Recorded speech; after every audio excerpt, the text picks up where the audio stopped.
નમસ્કાર.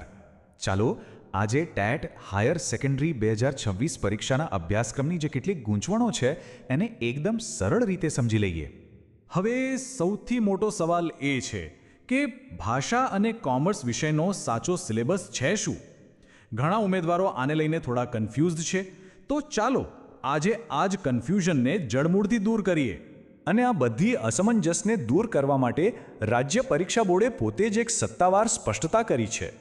જી હા, બોર્ડે 30 માર્ચ 2026ના રોજ એક પરિપત્ર બહાર પાડ્યો છે જેનો ક્રમાંક છે રાબો બો ટેટ એચએસ 2026-4190. આ પરિપત્ર ખાસ એટલા માટે બહાર પાડવામાં આવ્યો છે કારણ કે ઉમેદવારો તરફથી સિલેબસને લગતા ઘણા પ્રશ્નો આવી રહ્યા હતા. તો આને આપણે એકદમ ઓથેન્ટિક માહિતી માની શકીએ. તો સૌથી પહેલાં ચાલો ભાષાના વિષયોની વાત કરીએ. ગુજરાતી, અંગ્રેજી અને હિન્દી આ વિષયો માટે સિલેબસ શું રહેશે? ચાલો જોઈએ. હવે જુઓ, આ ટેબલ બધું જ સ્પષ્ટ કરી દે છે. અહીં સૌથી રસપ્રદ વાત એ છે કે અભ્યાસક્રમ પ્રથમ ભાષા અને દ્વિતીય ભાષા એમ વહેંચાયેલો છે અને આ બધો જ આધાર પરીક્ષાના માધ્યમ પર રહેલો છે. જેમ કે માની લો કે કોઈ ગુજરાતી માધ્યમમાં પરીક્ષા આપી રહ્યું છે તો એમના માટે ધોરણ 11 અને 12નો ગુજરાતીનો અભ્યાસક્રમ એ પ્રથમ ભાષાનો ગણાશે, પણ અંગ્રેજી અને હિન્દીનો જે અભ્યાસક્રમ છે એ દ્વિતીય ભાષાનો ગણાશે. એટલે કે નિયમ એકદમ સિમ્પલ છે. પરીક્ષાનું જે માધ્યમ પસંદ કર્યું હોય એ ભાષા પ્રથમ ભાષા કહેવાય અને બાકીની જે બે ભાષાઓ છે એ દ્વિતીય ભાષા તરીકે ગણાશે. અંગ્રેજી માધ્યમ માટે અંગ્રેજી પ્રથમ ભાષા અને હિન્દી માધ્યમ માટે હિન્દી પ્રથમ ભાષા. એકદમ સ્પષ્ટ. ઓકે, તો ભાષાની વાત તો ક્લિયર થઈ ગઈ.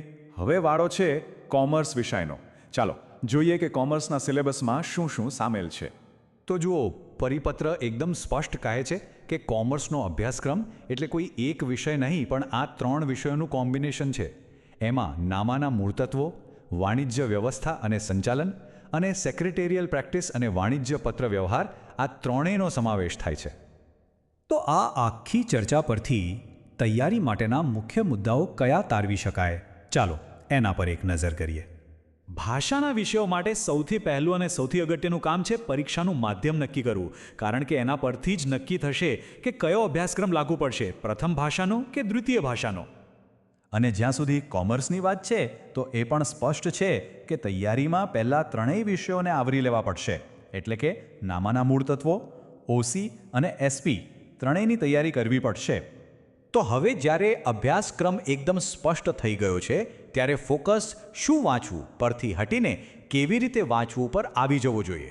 તો હવે સવાલ એ છે કે આ નવી સ્પષ્ટતા સાથે તૈયારી માટેની શ્રેષ્ઠ વ્યૂહરચના શું હોઈ શકે?